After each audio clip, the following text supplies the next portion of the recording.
रामदास आठवले साहेब, पियुष गोयल साहेब, चंद्रशेखर बावनकुळेजी, नीलमताई गोरे, सर्व महायुतीचे सन्माननीय उपस्थित असणारे मान्यवर नेते, पदाधिकारी, कार्यकर्ते आणि पत्रकार मित्रांनो, आपण आज सकाळी काउंटिंग सुरू होईपर्यंत प्रत्येक जण आपापले परीनं अंदाज व्यक्त करत होते.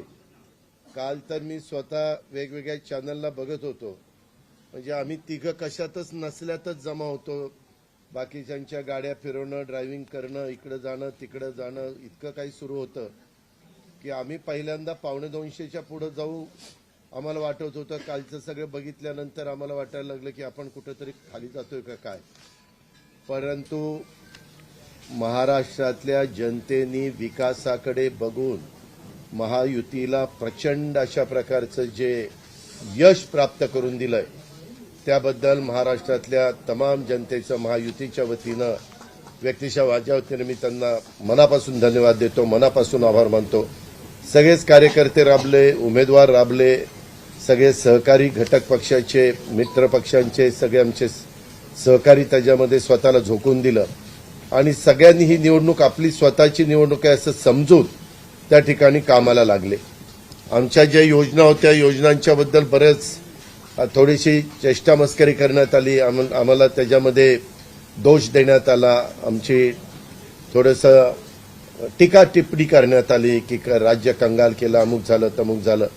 परंतु नंतर त्यांचे जाहीरनामे बाहेर आल्यानंतर आम्हाला ते दिसलं की हे काय चाललेलं आहे, कसं चाललेलं आहे, कुठलाही हिशोब न ठेवता अशा प्रकारचे जाहीरनामे बाहेर आले. पण आपण सगळ्यांनी त्या ठिकाणी पाहिलं.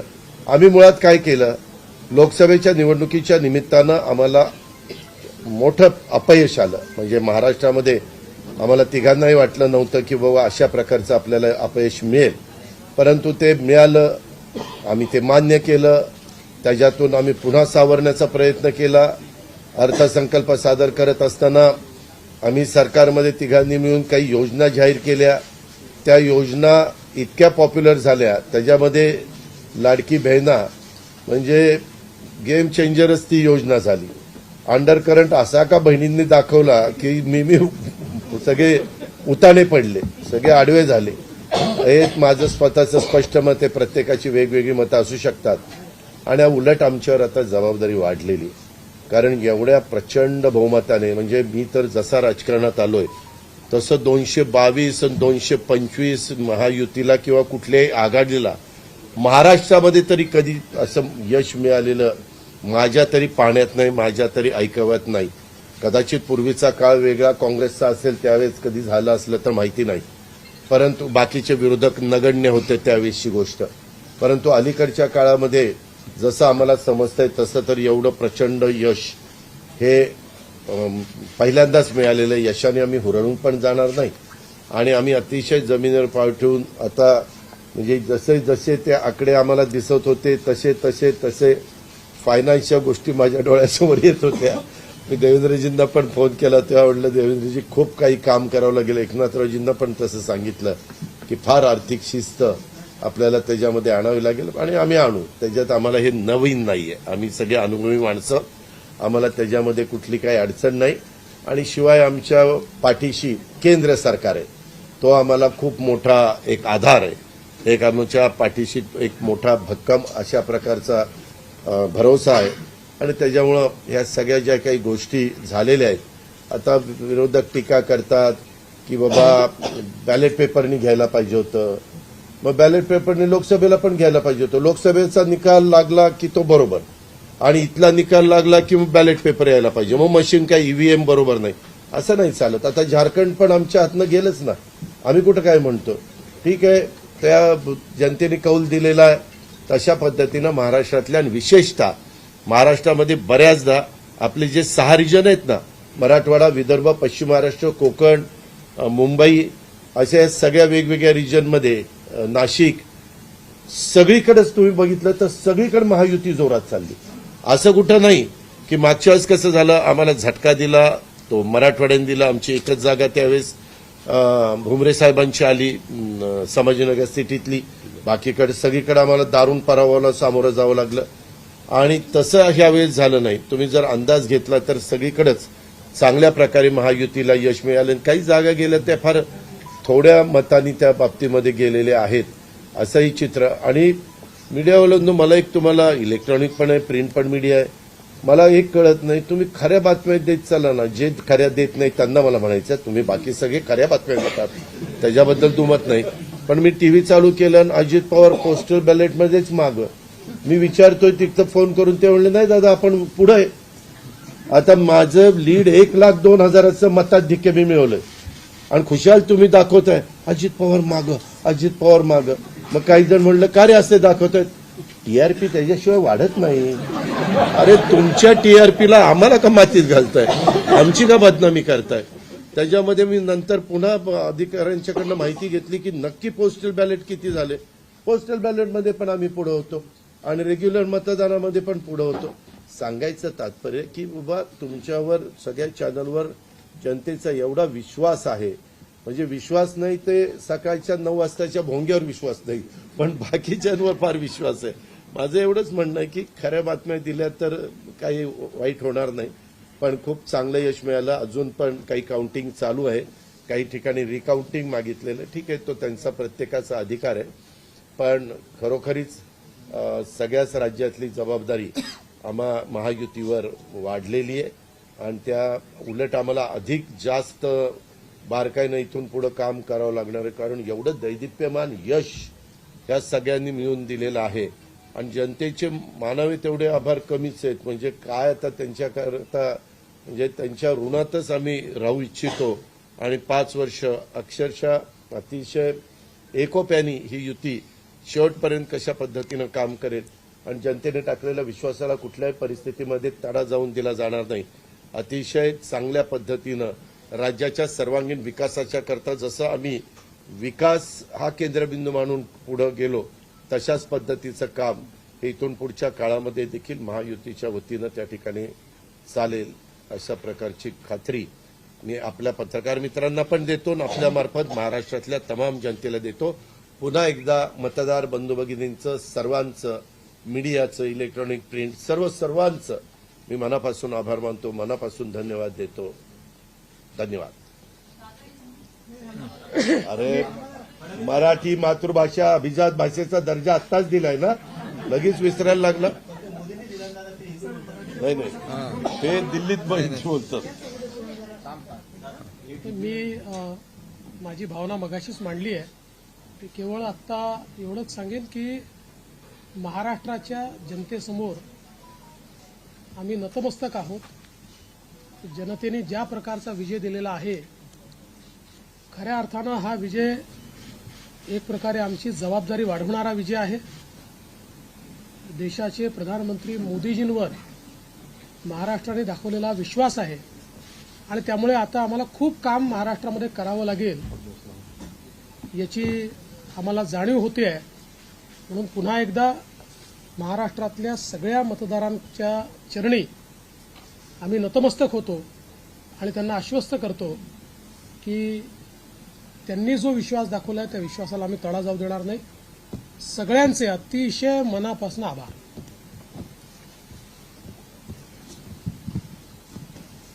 खरं म्हणजे आजचा हा महाराष्ट्रातला ऐतिहासिक दिवस आहे आणि ऐतिहासिक विजय देखील आहे.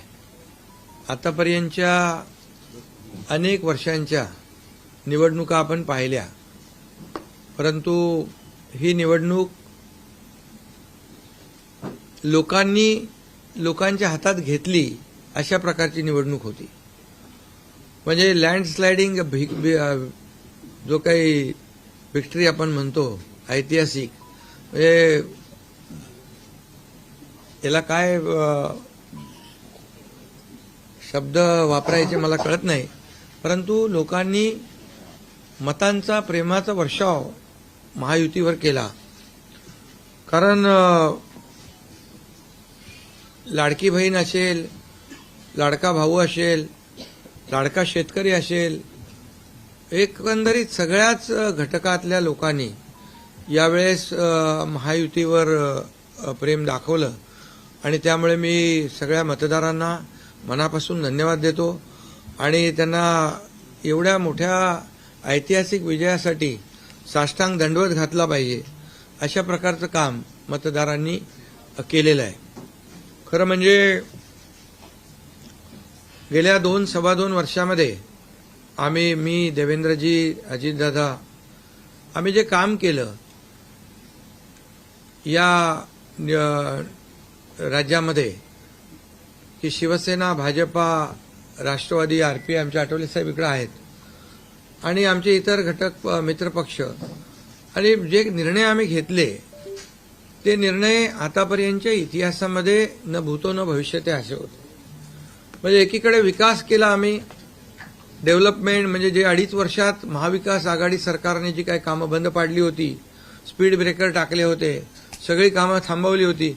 तुमच्या काळातली जी कामं जसं महाविकास आघाडीचं सरकार 2019ला आलं त्यानंतर ती सगळी कामं बंद पाडली, त्याला स्टे दिले आणि ते स्टे आम्ही सगळे काढले आणि कामं सुरू झाली. मग अटल सेतू झाला, समृद्धी झाला, आपला कोस्टल झाला आणि मेट्रो झाली, कारशेड झालं आणि मोदी साहेबांच्या शुभ हस्ते त्याचं आम्ही उद्घाटनही करू शकलो. ज्याचं भूमिपूजन मोदी साहेबांनी केलं त्याचं उद्घाटन करण्याचे भाग्य आम्हाला मिळालं आणि त्यामुळे कामाला आम्ही प्राथमिकता दिली, विकासाला आम्ही प्राधान्य दिलं आणि आम्ही त्यामध्ये एकच डोळ्यासमोर ठेवलं की या राज्याचा सर्वांगीण विकास आणि राज्याचा सर्वांगीण विकास करत असताना सर्व घटकांना आम्ही समोर ठेवलं आणि पाहिलं की जे 2.5 वर्षामध्ये जी कामं त्यांनी थांबवलेली आणि 2.5 वर्ष त्यांनी जे सगळं बंद पाडलं होतं ते किती वेगाने आम्ही सुरू करू शकलो याचं समाधान आणि आनंद आम्हाला आहे.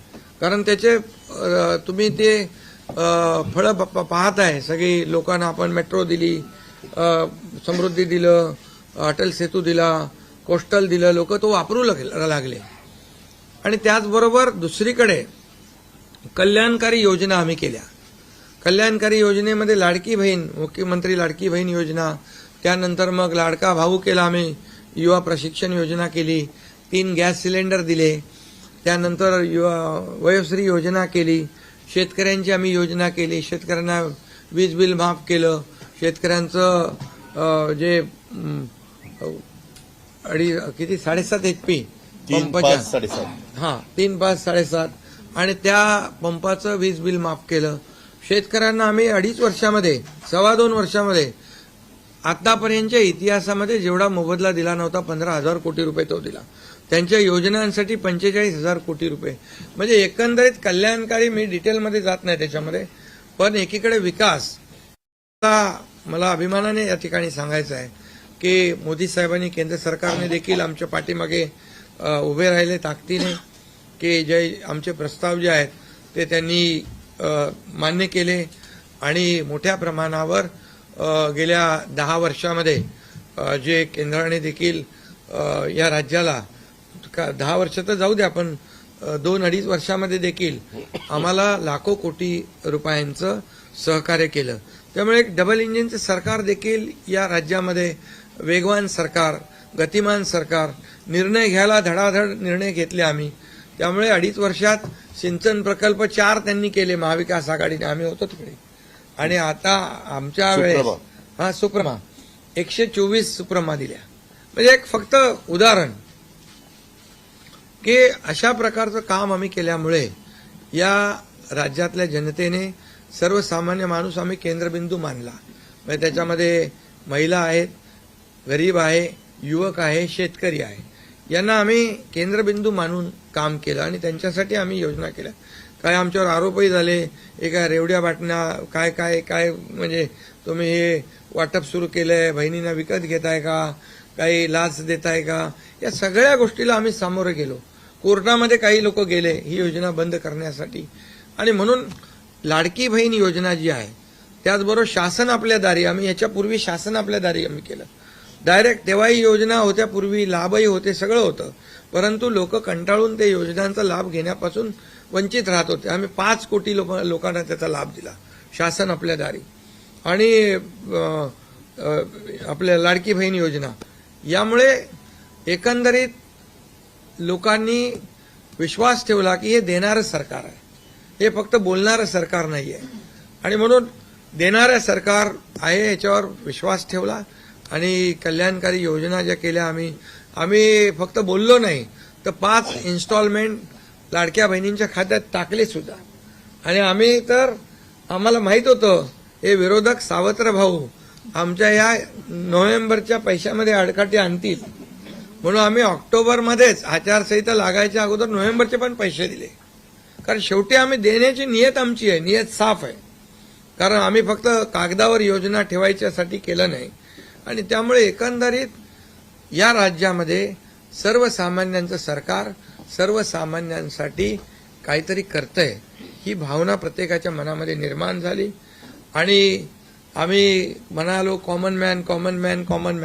आता कॉमन मॅनने आम्ही ठरवलंय की त्यांच्या जीवनामध्ये काही बदल घडवून चांगले दिवस आणून त्याला सुपरमॅन करायचं.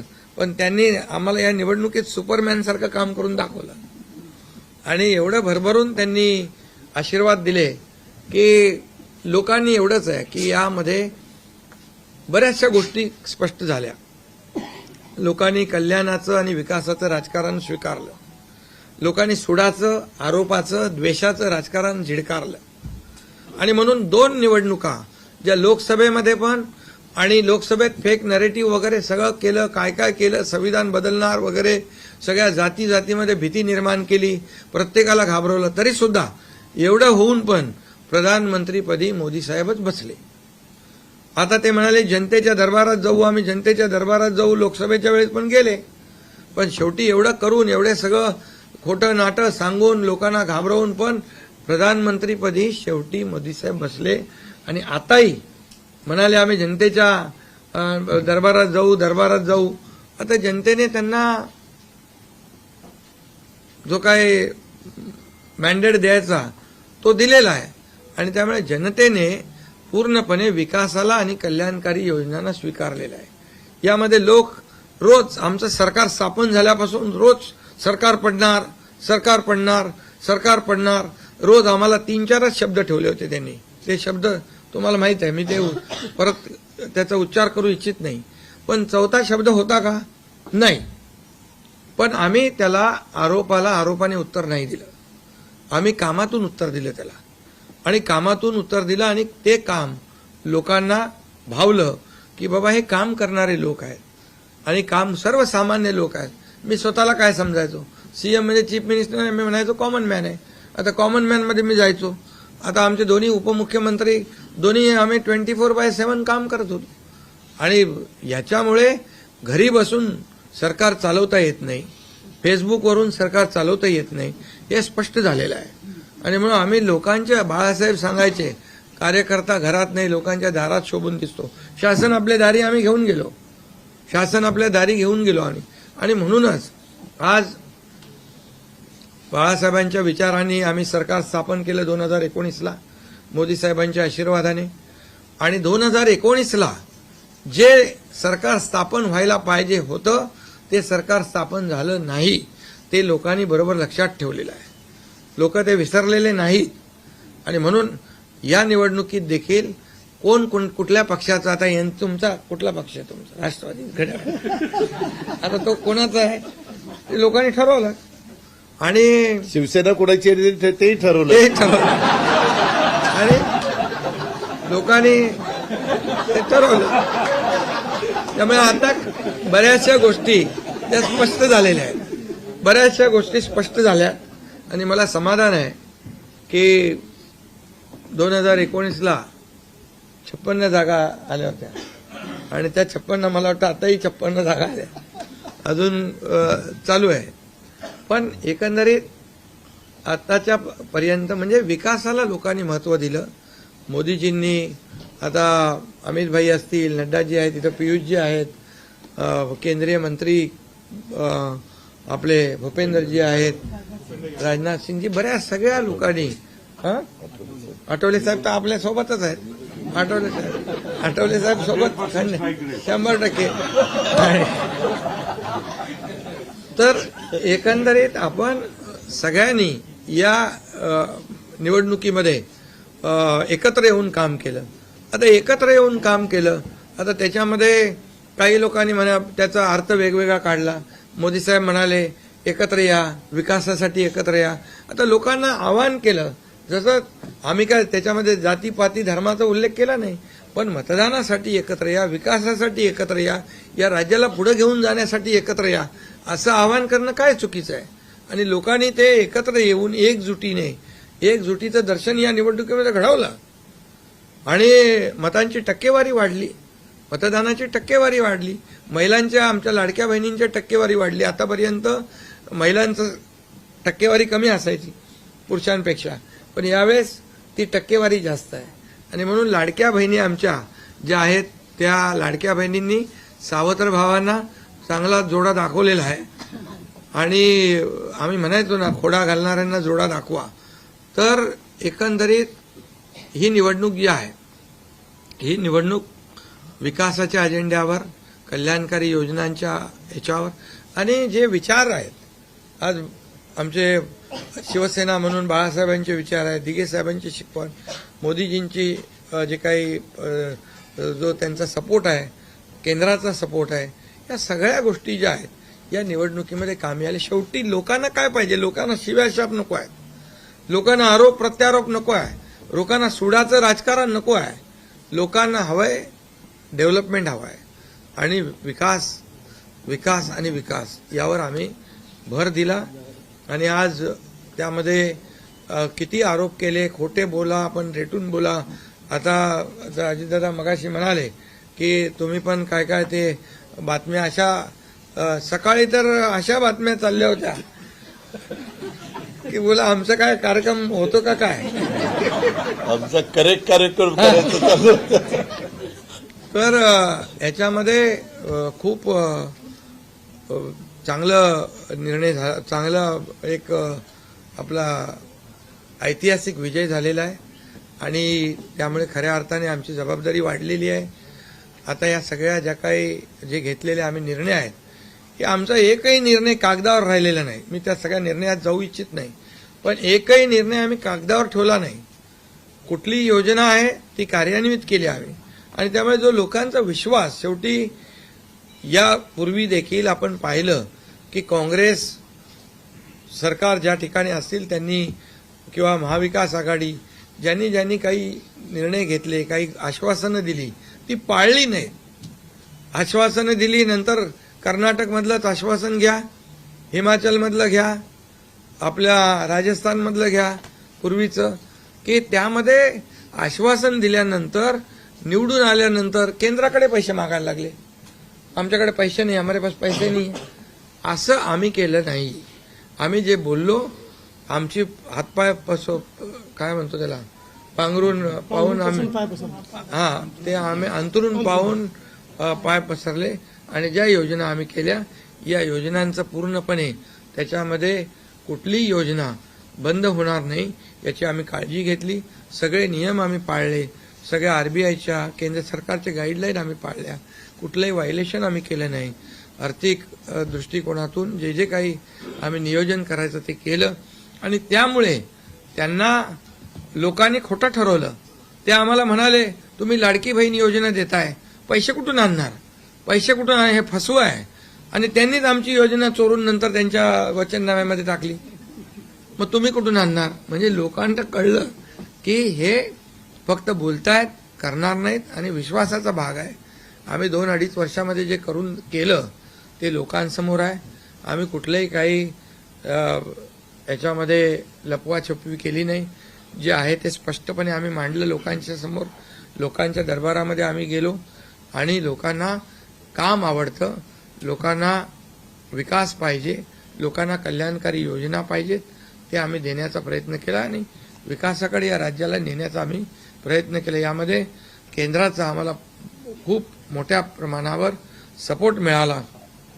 10 वर्षामध्ये, मी तो आकडा अगोदर पण मी सांगितला होता, मनमोहन सिंग प्रधानमंत्री होते, 10 वर्षात राज्याला त्यांनी 2 लाख कोटी दिले. पण यावेळेस 10 वर्षामध्ये मोदीजींनी 10 लाख कोटी दिले. हे आताचं नवीन उदाहरण तर 76,000 कोटी वाढवण बंदर आहे, दिघी बंदर आहे. अशी म्हणजे डेव्हलपमेंटसाठी जे आहे मग ते एअर कनेक्टिव्हिटी असेल, water connectivity, rail connectivity, road connectivity असेल, अनेक प्रकल्पांना जे काही पाण्याची योजना असतील आमच्या, त्या सगळ्याला खूप मोठ्या प्रमाणावर सपोर्ट केला आणि त्यामुळे आम्ही या राज्याला विकासाकडे घेऊन जाऊ शकलो आणि लोकांना कल्याणकारी योजना आम्ही देऊ शकलो आणि लोकांना आम्ही याच्यामध्ये मतं नाही, आम्ही लोकांची मनं जिंकलेली आहेत. आज लोकांना शेवटी काय विश्वास महत्वाचा आहे. विश्वासावर सगळ्या गोष्टी चालतात. तुम्ही काही सांगा आणि नंतर त्या हात वरती करा, अशा प्रकारचं काम आमच्याकडून झालं नाही आणि त्यामुळे आम्ही काम करणारे लोक आहोत, कार्यकर्ते आहोत आणि म्हणून आम्ही 24/7 काम केलं. जेव्हा जेव्हा शेतकरी अडचणीत आला तेव्हा तेव्हा त्याच्या मागे आम्ही उभं राहिलो. त्याला वाऱ्यावर आम्ही सोडलं नाही आणि त्यामुळे जो जो सर्वसामान्य घटक जेव्हा जेव्हा अडचणीत आला त्याच्या मागे आम्ही उभं राहण्याचं काम केलं. त्यामुळे एक प्रकारचं हे सरकार जे आहे, एक पाठीराखा सरकार, एक सरकार जे आहे हे सर्वसामान्याला न्याय देणारं सरकार आहे. जनतेच्या पाठीमागे ताकदीने उभं राहणार सरकार आहे. जसं आमच्या मागे केंद्र सरकार ताकदीने उभं राहिलं तसं आम्ही जनतेच्या मागे उभे राहिलो आणि म्हणूनच आम्हाला हा असा प्रचंड दैदिप्यमान हा विजय मिळालेला आहे आणि आम्ही या विजयाचं श्रेय जे आहे आमच्या मतदारांना देतो, जनतेला देतो. जे आमचे महायुतीचे सर्व कार्यकर्ते आहेत त्यांनी मेहनत घेतली आहे त्या सगळ्यांना देतो आणि म्हणूनच यापुढे जे काही काम आहे या जनतेच्या हितासाठी करणं एवढंच आमची जबाबदारी आहे. त्यामुळे पुन्हा एकदा मी आपल्या सगळ्या पत्रकारांना मनापासून धन्यवाद देतो, आपलेही आभार मानतो आणि आता इथून पुढे तुम्ही खऱ्या चांगल्या बातम्या दिल्या तर तुमचा TRP वाढत जाईल. आमचे प्रकल्प जे आम्ही सुरू केलेत त्याच्या बातम्या द्या, लोकांच्या फायद्याचे जे प्रकल्प आहेत त्याच्या बातम्या द्या. देवेंद्र जी, वाचाळवीरांच्या बातम्या देऊ नका. देवेंद्र जी, एक सवाल ये है कि महाराष्ट्र में पिछले कुछ समय से जाति जाति में लगातार एक दंगा फैलाने की कोशिश हो रही थी. क्या स्थिर सरकार को लेकर कि मैंडेट है क्या? दूसरा, वोट जिहाद शब्द आपने इस्तेमाल किया था, इस बार भी ऐसी कोशिश कई जगहों पर हुई थी, उसको कैसा जवाब? मुझे ऐसा लगता है कि प्रधानमंत्री जी ने एक जो नारा दिया था, एक है तो सेफ है, सब समाज को साथ में लाने वाली जो बात प्रधानमंत्री जी ने कही थी, महाराष्ट्र के लोगों ने उसको रिस्पॉन्ड किया है और महाराष्ट्र के सभी समाजों ने एक साथ मिलकर एक बड़ा मैंडेट हमको दिया है. मुझे लगता है कि आज निश्चित रूप से जो लोग तुष्टीकरण की राजनीति करना चाहते थे, जो डिविजिव पॉलिटिक्स करना चाहते थे, उनको करारा जवाब जनता ने ही दिया है और प्रधानमंत्री जी की बात को लोगों ने यहाँ पर एक्सेप्ट किया. आप दोनों से ये सवाल है, एनसीपी और शिवसेना, आप दोनों को लेकर ये आरोप लग रहे थे बार बार, आप दोनों के लिए साथ की लड़ाई थी, शिवानी ठाकुर जी न्यूज, एकता जी और अजित पवार जी, की नकली है. क्या आपको लगता है आज के बाद ये आरोप अब जनता ने जवाब दे दिया है, आपकी ओर से क्या जवाब दिया जाएगा? क्योंकि असली और नकली का फैसला जनता ने दिखाया ना. अभी आपने पहले ही बोल दिया ना. नहीं, आपकी ओर से जाना चाहते हैं क्योंकि देखिए बार नहीं, देखिए जनता ने आज बता दिया है, असली नकली में मैं जाऊंगा नहीं, लेकिन बाला साहब ठाकरे जी की विचारधारा वाली जो शिवसेना है, शिवसेना भाजपा की गठबंधन वाली जो शिवसेना है, एक विचारधारा वाली शिवसेना आज लोगों ने तय कर लिया है. कौन है, मैंडेट दिया है लोगों ने आज. अभी तो मुझे लगता है वो तो अभी उनको तो हम कैसे रोकेंगे, वो तो और कुछ ना कुछ बोलते रहेंगे, लेकिन जनता की अदालत में जाने के बाद उनको भी दिखाया है और हमें भी दिखाया है.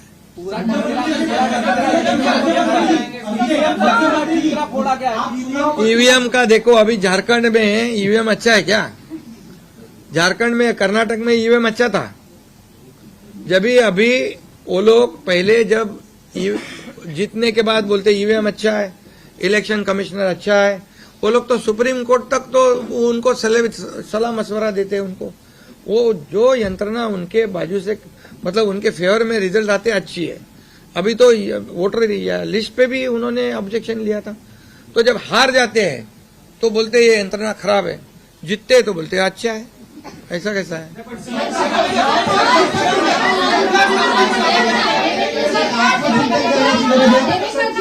शिवसेनेला आत्मचिंतन करण्याची गरज आहे. धोकाबाजी करण्या पक्षाला जितनी भी सीटें नहीं तो ये तो देखिए, यही तो मैं बता रहा हूं कि जनता ने पूरी तरह, मैंने पहले भी कहा था कि पूरी तरह थंपिंग मेजोरिटी मिलेगी। ये पूरा लैंडस्लाइड विक्ट्री है ये पूरी तरह। अभी ये जनता ने भरपूर दिया है। अभी उनको उनकी जगह दिखाइए। अब सिर्फ एक ही मुख्यमंत्री बनने वाला है, ऐसे में आप तीनों में कुर्बानी कौन देगा, इसको लेकर थोड़ा बताइए। अरे भैया, अभी हम लोग, अभी तो आंकड़े भी आने के अभी चालू है ना, काउंटिंग चालू है। अभी होने के बाद हमारी तीनों पार्टियां बैठेगी। हम जैसे आपको बताते हैं, जैसे हमने सीटों का बंटवारा हुआ, हमें कोई मतभेद हमारे में नहीं थे, आज भी कोई मतभेद नहीं है। हम हमारे वरिष्ठ और हम लोग बैठकर उसके ऊपर निर्णय लेंगे। बचे हैं नई सरकार को लेकर के, तो क्या कब तक दावा पेश करेंगे गवर्नर के पास? दादा कब तक? अरे हमें करो ना, कब तक दावा पेश करेंगे गवर्नर के पास? क्योंकि अब 26 तारीख जो है वो डेट पिछली बार हुआ था 5 साल पूरा होगा। समय पे सब बराबर होगा। पहले तो तीनों पार्टियां अपना अपना नेता चुनती है। अभी रिजल्ट ही आने का है। रिजल्ट आने के बाद सारे एमएलएस को बुलाना पड़ता है, अपनी अपनी पार्टी का नेता चुनते, उसके बाद ये प्रक्रिया होती है। आप बिल्कुल चिंता मत करिए, तीनों पार्टियां साथ में बैठकर और अठौले जी का भी मशवरा हम लेंगे और इसका निर्णय करेंगे। लेकिन महाविकास अघाड़ी के होटल का क्या? महाविकास अघाड़ी ने दादा 3 होटल बुक किए थे कि वहाँ पर एमएलए को रखा जाएगा। तो ये जनता ने तय किया है ना, पर एक कमेंट जनता ने इतना भरोसा दिखाया है, अभी हमारी जिम्मेदारी बढ़ गई है। हाँ, तो फिर वही तो पब्लिक, जनता ने दिखा दिया है, जनता ने पूरा विश्वास दिखाया, तो हम पूरे विश्वास के साथ अभी काम करेंगे। सीएम साहब 3 होटल महाविकास अघाड़ी ने बुक किए थे, कल से 3 होटल महाविकास अघाड़ी ने बुक किए थे और कल रात में 3 बार मीटिंग हुई थी यहाँ पर। हमने एक भी मीटिंग नहीं करी थी, हम लोग शांत बैठे थे। हमने मीटिंग भी नहीं करी थी और होटल भी बुक नहीं किया था, क्योंकि हमें मालूम था थंपिंग मेजोरिटी मिलने वाली है, इसलिए होटल बुक करें। और उनके आवश्यकता पड़े तो उनके होटल हम मांग लेंगे। उनकी बुकिंग हम ले लेंगे। झाला नाही, बरेचसे झालेत ना, काँग्रेसचे मोठे बाळासाहेब थोरात आणि काय काय पृथ्वीराज चव्हाण, बहुत से लोगों का हुआ है।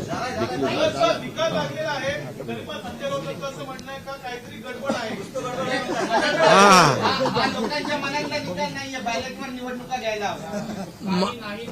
संजय राऊत बरोबर आहे.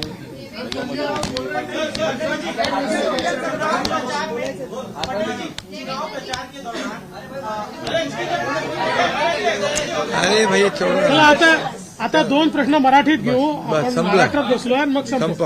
2 प्रश्न मराठी. अरे जाने दो ना संजय, एक ही सवाल है क्या? आपका सवाल खत्म हुआ?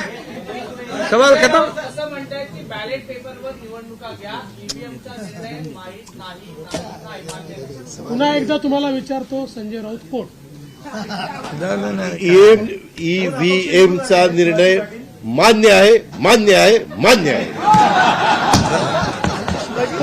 चला.